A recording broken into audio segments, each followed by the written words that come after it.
Terima kasih. Yang saya hormati Menteri Pendidikan, Kebudayaan, Riset, dan Teknologi Republik Indonesia, Dirjen Dikti Kemendikbudristek, Kepala LL Dikti Wilayah 3, Profesor Dr. Tony Toharudin SSI MSc, para guru besar tamu yang hadir pada hari ini, pembina, pengurus, dan sekretaris Yayasan Menara Bakti, Ketua dan anggota Senat Universitas Mercu Buana, Rektor dan para wakil rektor Universitas Mercu Buana, para dekan dan para ketua lembaga, sivitas akademika dan tenaga kependidikan Universitas Mercu Buana, para kolega, kerabat, keluarga, dan sahabat yang telah hadir, serta para undangan hadirin yang saya muliakan. Assalamualaikum warahmatullahi wabarakatuh. Bismillah walhamdulillah wassalatu wassalam ala rasulillah wa ala alihi wa sahbihi wa mawala. La haula wa la quwata illa billah.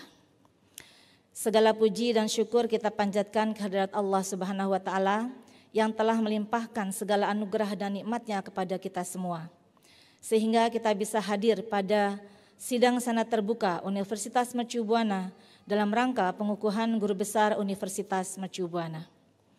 Salawat dan salam senantiasa kita sanjungkan kepada baginda Rasulullah sallallahu alaihi wasallam sebagai teladan umat Islam di dunia yang sangat kita cintai.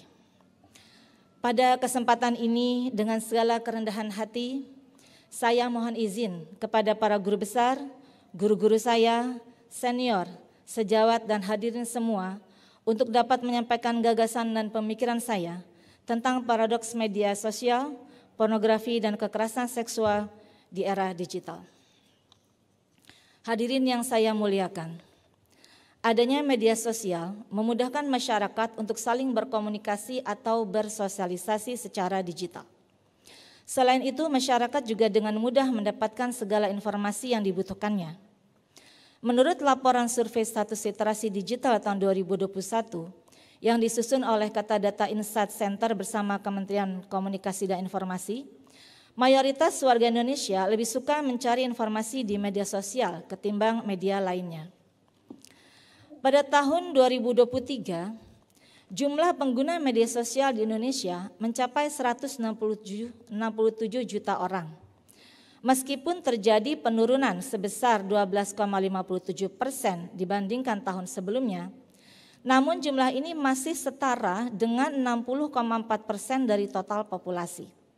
Hal ini tidak terlepas dari perkembangan teknologi di era digital saat ini. Di era digital, jenis media sosial yang dikenal oleh masyarakat sangat beragam. Menurut hasil riset yang dilakukan oleh We Are Social, di antara banyaknya jenis media sosial tersebut, media sosial yang diminati oleh orang Indonesia antara lain adalah WhatsApp, Instagram, Facebook, dan TikTok yang menjadi 4 besar tertinggi. Adapun berdasarkan sosiodemografi Indonesia pada tahun 2023, dari 276 juta jiwa penduduk di Indonesia, sebanyak 167 juta jiwa merupakan pengguna media sosial. Artinya 60% dari jumlah penduduk di Indonesia menggunakan media sosial dalam kehidupan sehari-hari mereka, di mana rata-rata orang Indonesia memiliki satu atau lebih dari satu perangkat seluler. Kehadiran media sosial di satu sisi sangat diperlukan karena memberikan banyak manfaat. Namun di sisi lain dalam saat yang bersamaan, kehadiran media sosial juga dihindari karena memberikan dampak negatif bagi penggunanya. Hal inilah yang membuat media sosial menjadi sebuah paradoks yang oleh Baudrillard dikatakan sebagai representasi realitas yang imajinatif, di mana pengguna media akan melakukan apa yang dilihat di media karena menilai tayangan yang dilihatnya merupakan realitas yang sesungguhnya.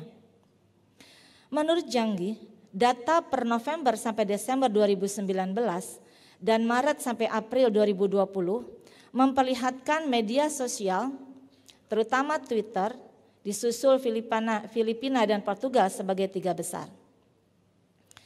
Kata kasar mengarah pada kekerasan seksual dan kekerasan pada anak dan merupakan bagian dari yang sering ditulis di Twitter. Hal ini menjadi keprihatinan sendiri, di mana dari total audiens yang berpotensi menjaga iklan di Instagram, ternyata 41,20% adalah remaja berusia 13 tahun ke atas. Menurut Huta Galung, dari data Google Trends menunjukkan bahwa pada tahun 2015, Indonesia berada di peringkat teratas untuk mengakses kata seks dan pornografi di mesin pencari internet. Kemajuan perkembangan teknologi di era digital telah memberikan andil terhadap meningkatnya pornografi yang semakin marak ditemukan dalam berbagai jenis. Jenis-jenis pornografi tersebut berupa tulisan, produk elektronik, cyberporno melalui internet, dan audio porno yang melalui telepon. Banyak situs pornografi yang saat ini tersebar di media sosial. Komisi Perlindungan Anak Indonesia menemukan bahwa pada tahun 2018, 91,58% dari 6.000 remaja telah terpapar pornografi. Sepanjang 2021, Polri menindak 32 kasus terkait pornografi atau porno aksi di media sosial.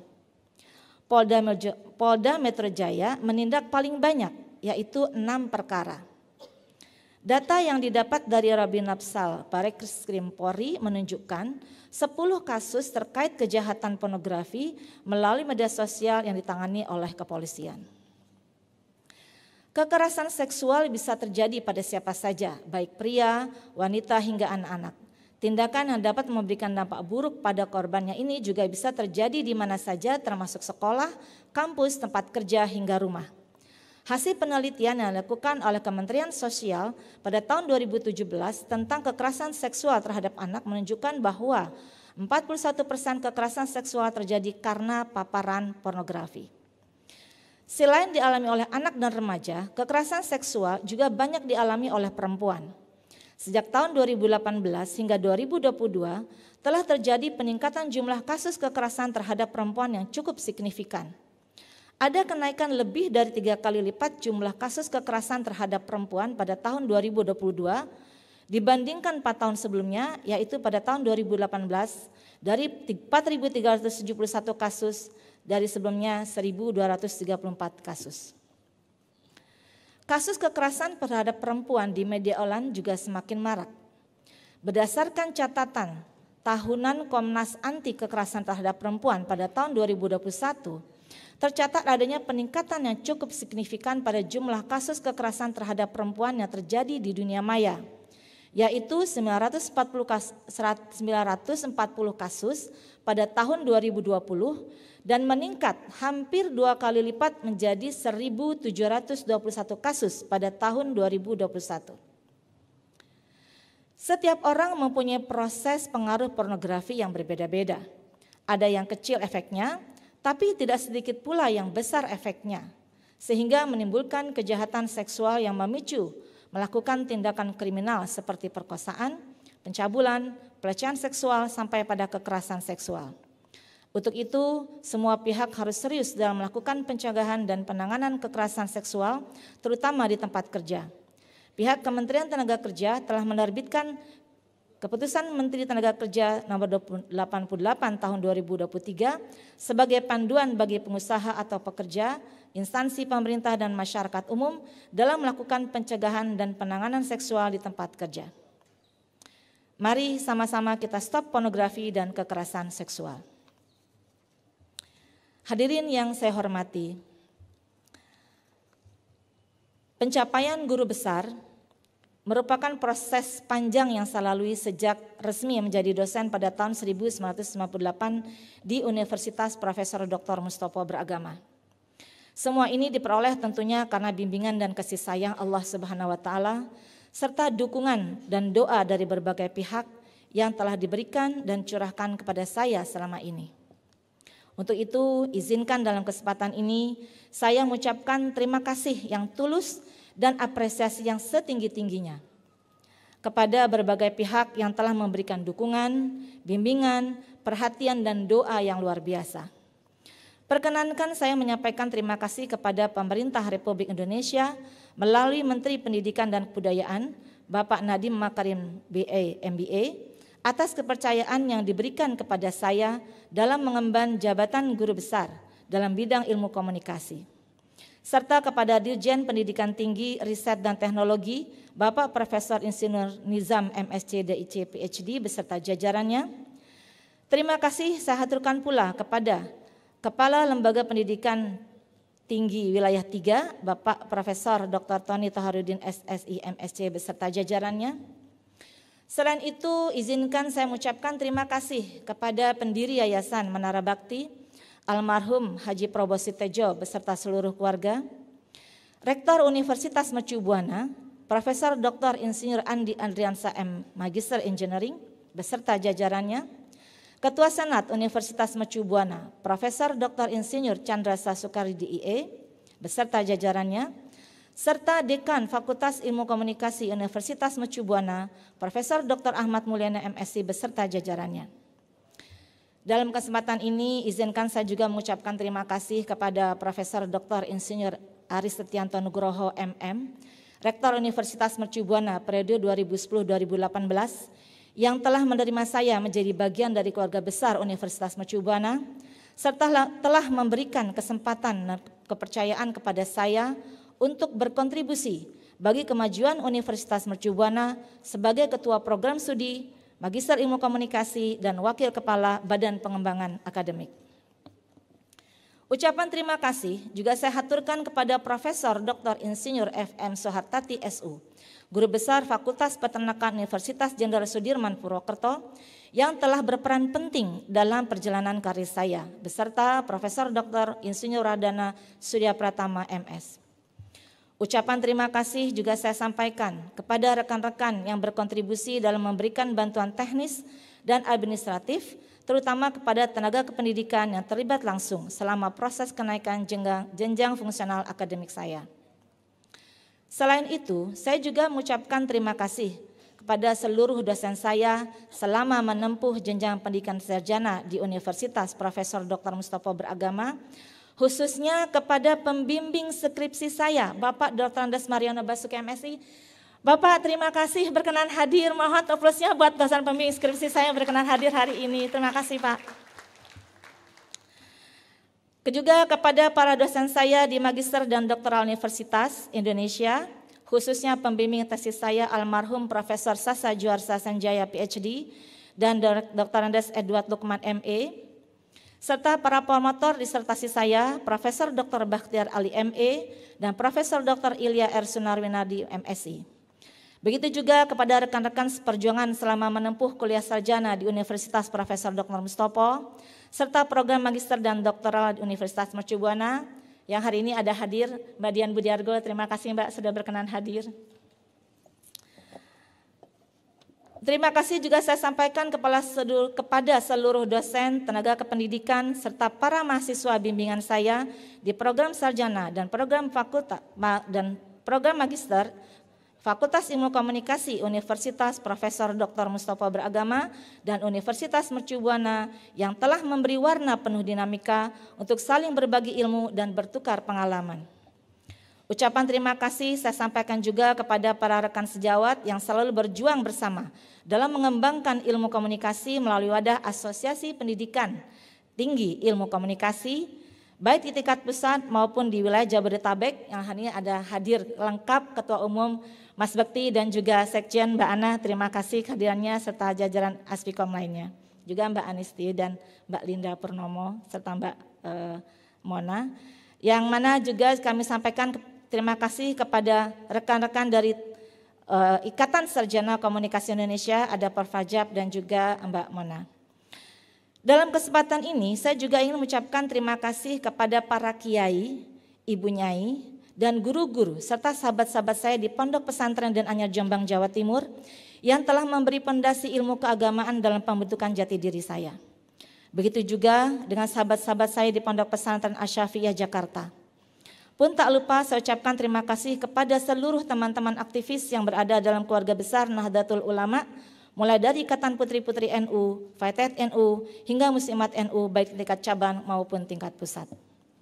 Izinkan saya juga berterima kasih kepada seluruh keluarga besar Kiai Haji Guru Amin yang selalu menjadi bagian tak terpisahkan dari kehidupan saya.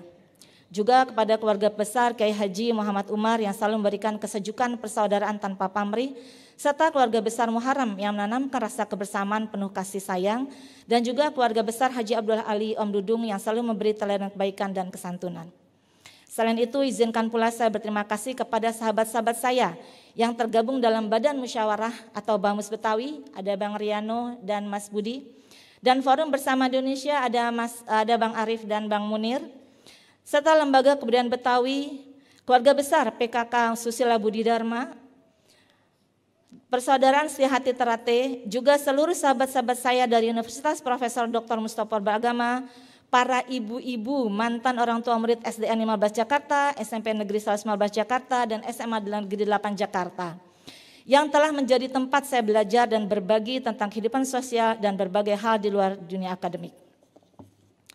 Dalam kesempatan ini, saya juga tentunya ingin menyampaikan terima kasih yang paling dalam kepada ayahanda saya tercinta, almarhum Kiai Haji Hasbullah Amin, dan ibunda tercinta Hajah Masrurah Umar, yang selalu memberikan dukungan, cinta, kasih sayang, dan mengiringi perjalanan hidup saya dengan doa-doa yang tulus, serta kepada bapak dan ibu mertua saya, almarhum Muharram Suparmono dan almarhumah Armala, yang semasa hidupnya selalu memberikan perhatian dan kasih sayang yang tulus tanpa pilih kasih kepada saya.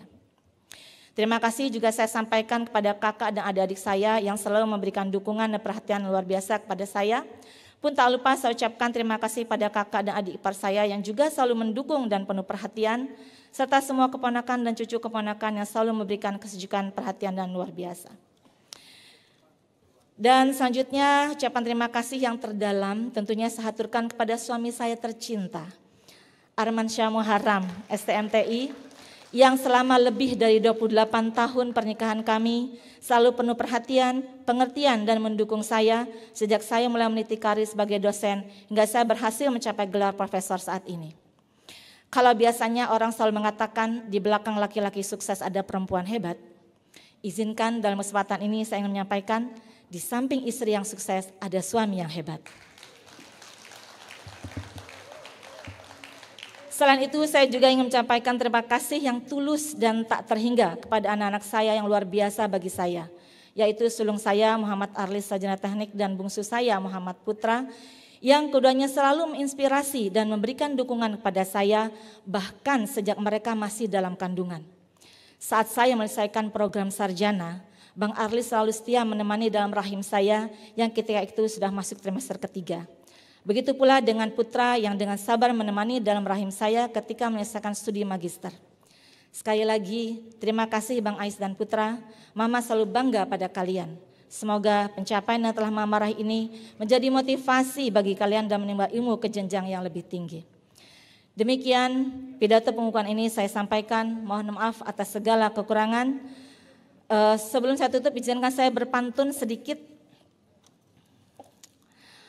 Kupu-kupu besar disebut si Rama-Rama.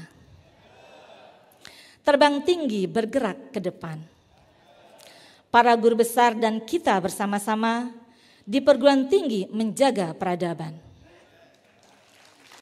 Satu lagi. Jika bunga rampai berwarna jingga, daun-daun pun akan tercampakkan. Jika kata sudah sampai kepada Anda, terima kasih pun saya ucapkan. Demikian, wallahul muwafiq ila aqwamit thariq. Wassalamualaikum warahmatullahi wabarakatuh.